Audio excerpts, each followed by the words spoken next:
Шоколад яратыусы дуҫтарыбыҙ өсөн шәп яңылыҡ. Өфөнөң Сауда үҙәгендә яңы шоколад музейы асылған.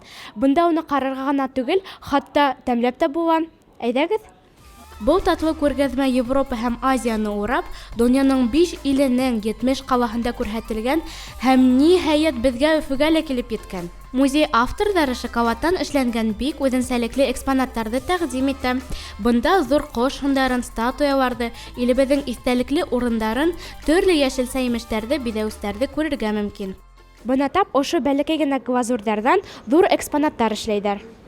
Музейға килеүселәр экспонаттарҙы ҡарауҙан тыш, шоколад тарихын ентекле өйрәнергә, ҡыҙыҡлы оҫталыҡ дәрестәрендә ҡатнашырға һәм хатта үҙ ҡулдары менән ошо тәмлекәсте эшләй ала.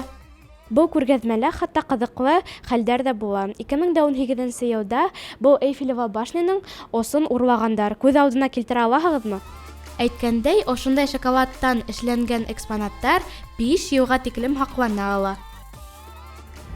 Дуҫтар, бына тап ошо ысын Бельгия шоколадын ашап була. Ләкин мин тәмләп ҡарамайым, сөнки минең тешем һыҙлай. Ә һеҙҙең тешегеҙ һыҙламаһа, мотлаҡ уны тәмләп ҡарағыҙ. Ныҡ тәмле генә күренә былай.